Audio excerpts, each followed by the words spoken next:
संयुक्त राष्ट्रसंघाच्या आवाहनानुसार दरवर्षी 26 जून हा दिवस जागतिक अंमली पदार्थ विरोधी दिन म्हणून साजरा केला जातो.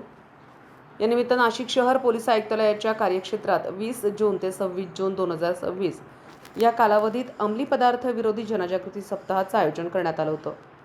या सप्ताहादरम्यान नागरिक, युवक युवती, विद्यार्थी तसंच समाजातील इतर घटकांमध्ये अंमली पदार्थांच्या सेवनामुळे होणाऱ्या दुष्परिणामांबाबत जनजागृती करण्यासाठी विविध उपक्रम राबवण्यात आले.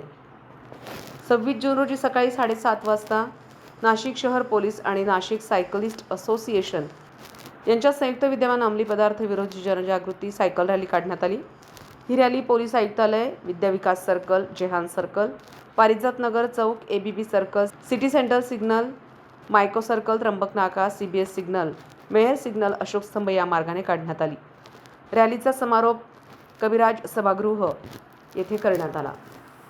समारोप कार्यक्रमानंतर नाशिक सायकलिस्ट फाउंडेशनचे मोहन देसाई, डॉक्टर मनीषा राऊत, साधना दुसाने, माधुरी गडाख, सीमा घुगे यांनी अंमली पदार्थांची नशा, आयुष्याची दुर्दशा या विषयावर प्रबोधनात्मक पथनाट्य सादर करून नागरिकांमध्ये जनजागृती केली. पथनाट्यातून युवकांना अंमली पदार्थांच्या व्यसनामुळे व्यक्ती, कुटुंब आणि समाजावर होणारे गंभीर परिणाम तसंच व्यसनमुक्त जीवनाचे महत्त्व प्रभावीपणे पटवून देण्यात आले. उपस्थित नागरिकांनी कलाकारांच्या सादरीकरणाला उत्स्फूर्त प्रतिसाद दिला.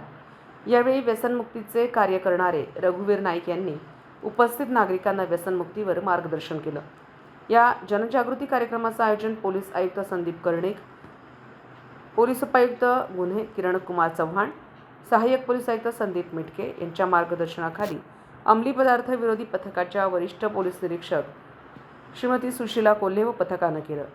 कार्यक्रमाच्या यशस्वी आयोजनासाठी विविध सामाजिक संस्था, नाशिक सायकलिस्ट असोसिएशन आणि इतर सहभागींचं सहकार्य लाभलं. संविधान न्यूज, नाशिक.